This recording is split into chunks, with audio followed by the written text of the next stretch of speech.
Hello guys, welcome back to another Noire walkthrough. This is Case 12 Part 3.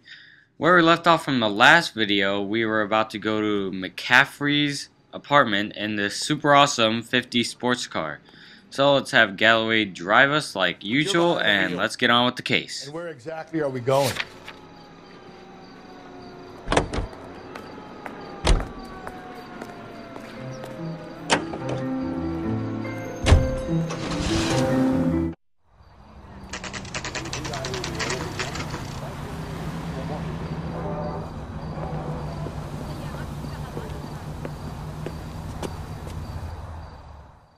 Alright guys, so we are here at McCaffrey's apartment. So first let's check where he lives. McCaffrey is in apartment 6. Okay, so now you go through the door here. And all you have to do is really follow the signs to the place. So I can just get up the stairs here. So there we go, rooms 5 and 6 off to the left. So let's go to the door with the golden knob and let's break in.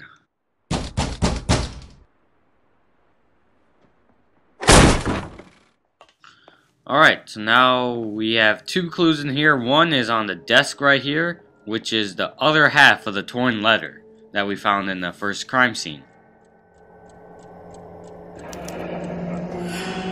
Torn from the letter we found beside the body.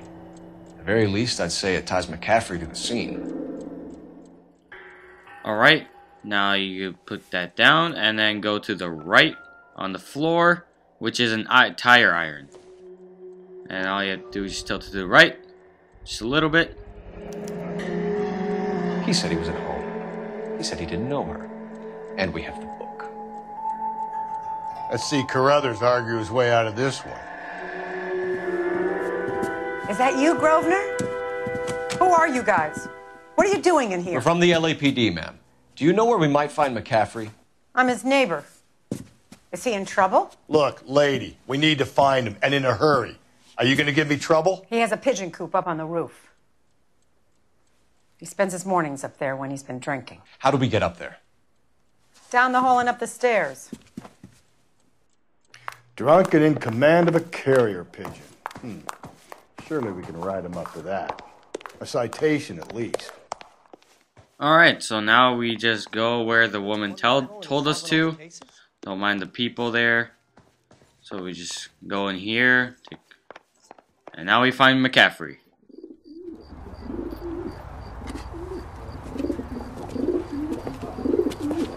Grosvenor McCaffrey! Running on a hangover, McCaffrey? Sit down and... Alright, so now you're going to have to get into the chase with McCaffrey. And you don't get to do a warning shot in this one. The best you can do is just tackle. I'm not sure what happens at the end actually, if you go on with the chase. I remember you just have to tackle him if you get close enough to him. So, just run up these stairs right here, go over the ledges and whatnot. And just make sure you don't, like, get stuck on a wall or something. I mean, this isn't like Assassin's Creed 3 where you can just, like, jump from tree to tree, building to building, you know, that would be so much easier. But, anyway. So, when you get close enough to him, you can tackle him. Make sure you watch out for cars in this one. But I would recommend going through this way because I think it's pretty short. I guess it's the same way. I guess you don't. It doesn't really matter. Right here, you just want to follow him straight on, and when you get the chance, tap A, mash it A, and you got him.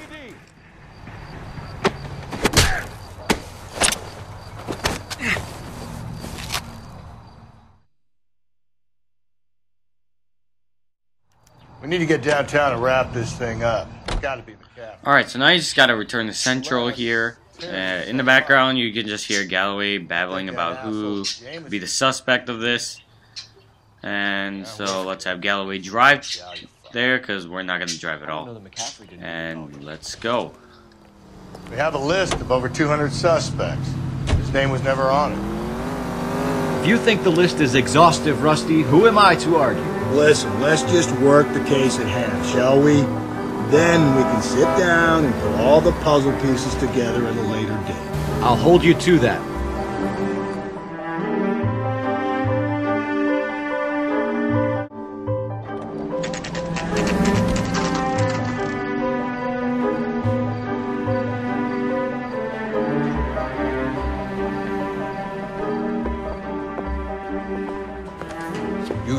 can make it stick with one of these suspects, Jim? It's either McCaffrey or Tiernan, sir. I think Jameson is an aberration. All right. I'll deal with that degraded lunatic myself. He's got some fearful retribution coming. Tiernan isn't one, McCaffrey isn't two. I want a confession from one of them. Don't fail me, young folks. Don't worry, Captain. In this walkthrough, we don't fail at all. Alright, so now let's go to interview 1, where we'll interview Tiernan first. Why did you run, Tiernan? I was the last one to see Evelyn that night. I knew you would think it was me. Alright, so our first question will be relationship with victim. Can you describe your relationship with Evelyn? I barely knew Evelyn. Alright, so now that's going to be a lie because we do have some evidence on that. Keep lying to me and I'll have you charged and in front of a grand jury before your feet touch the ground. How can you possibly prove Evelyn and I were more than friends? Alright, now our evidence is going to be the victim last seen with McCaffrey. McCaffrey gave you up, Tiernan. He says he saw you go into your hotel with Evelyn. I met Evelyn at the public library.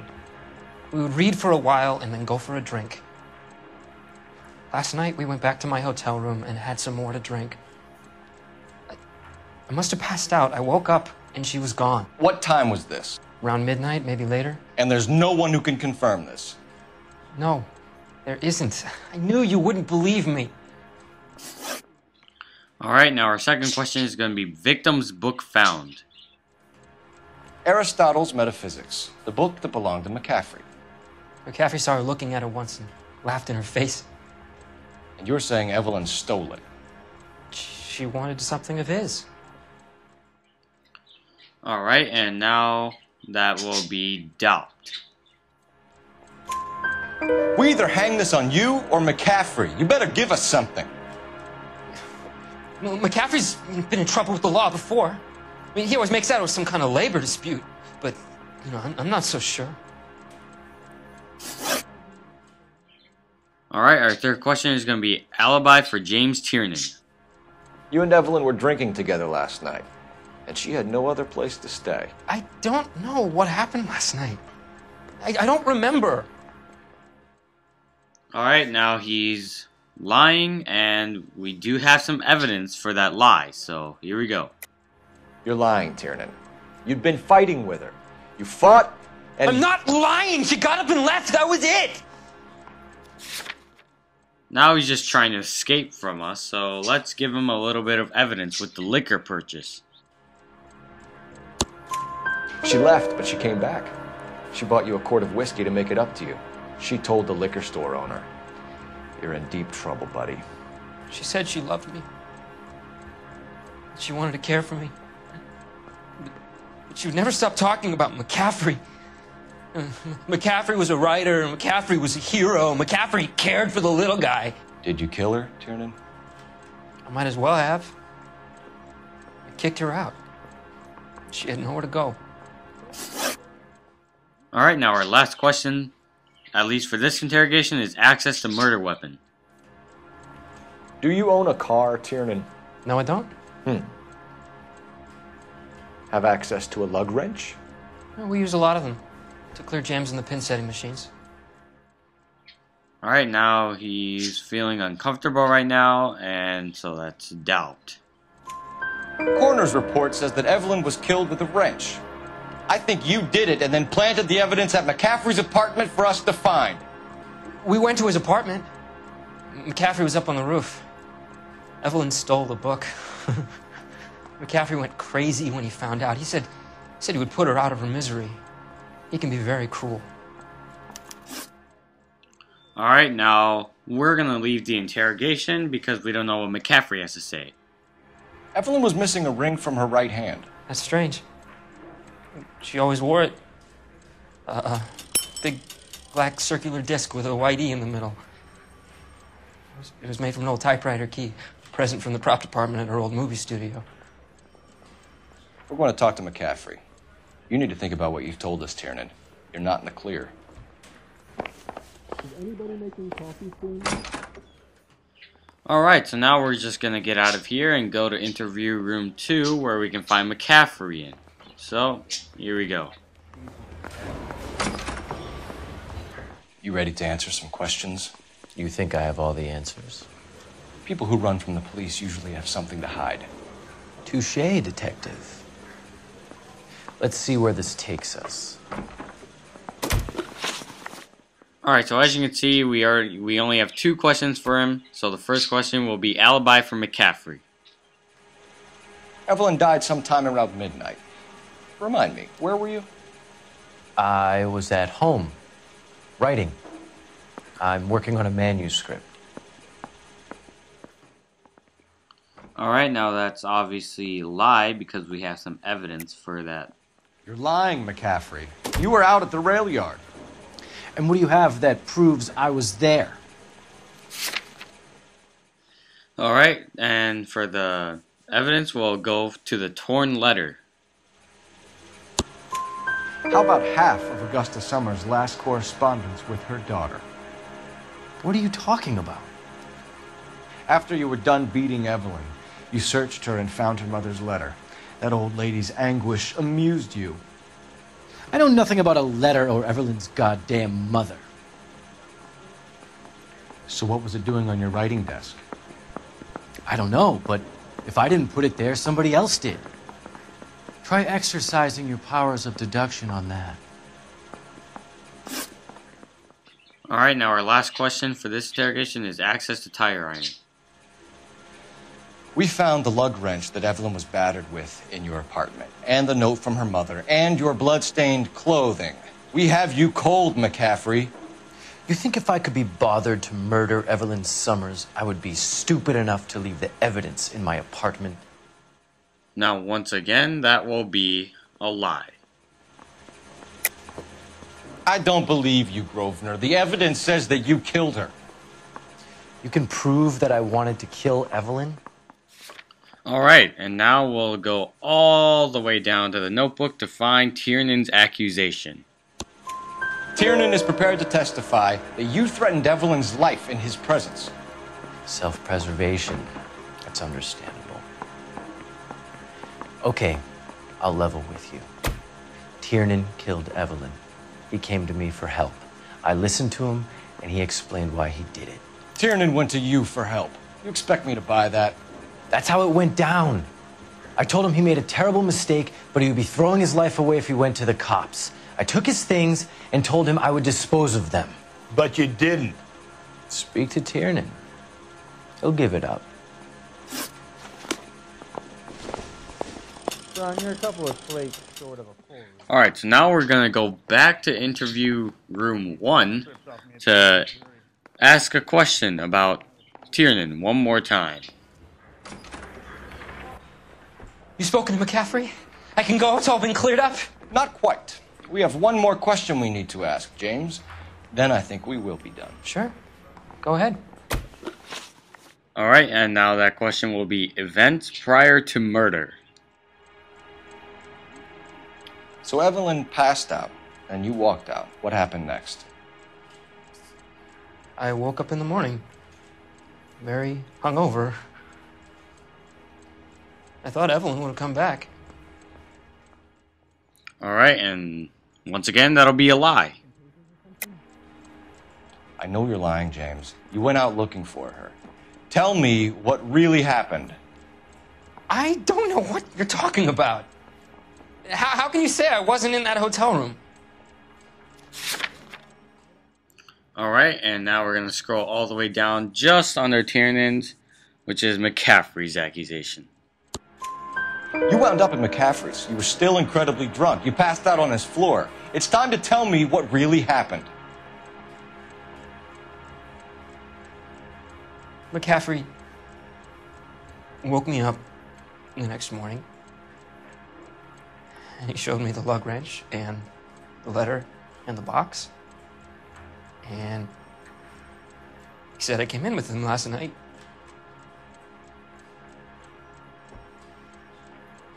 He said that I killed Evelyn. And that it was all over the radio. And that he would protect me. And I don't know, Detective, for the life of me, I can't remember a goddamn thing. And I was angry with her. Really angry. I could have done it.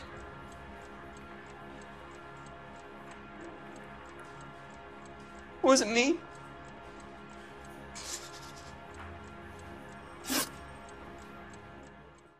Alright, so now we just have to ask McCaffrey a couple of things and then we're done. So let's just leave this interrogation once again. And let's go over to interview room 2. Oh, actually, wait. Actually, we're going to pick up a telephone and we're going to see what McCaffrey has done in the past. Operator, give me R&I. Putting you through now. Cole Phelps, badge 1247. How could I help, Detective?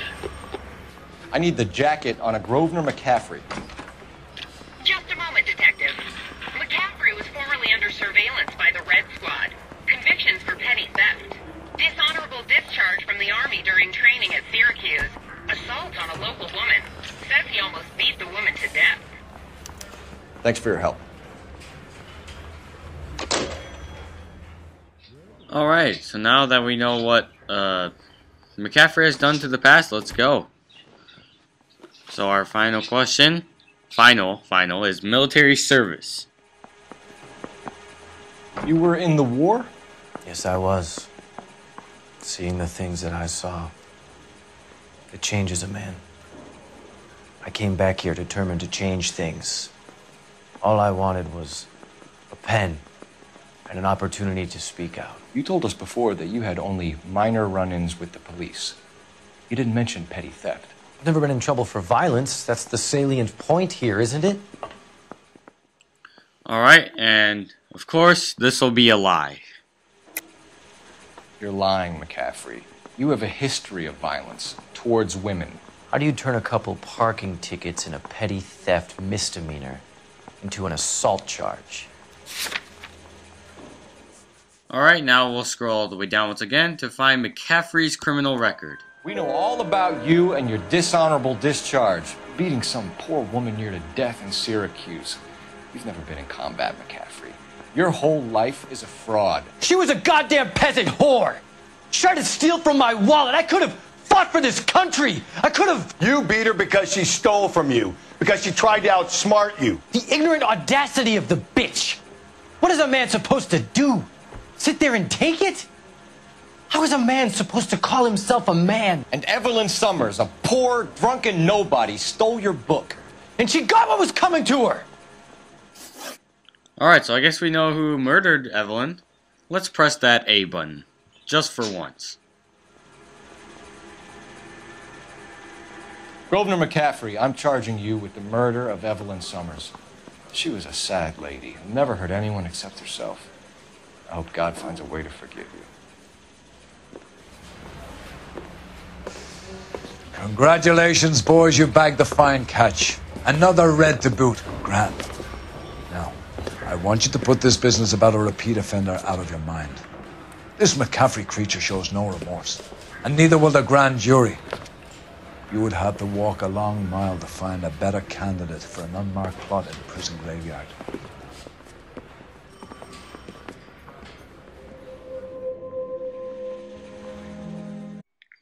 Alright guys, there we go. All 17 clues found, all 16 questions correct. There we go. So, thank you guys for watching case 12 of the Noire walkthrough. And I will see you after this video ends. So, bye-bye for now.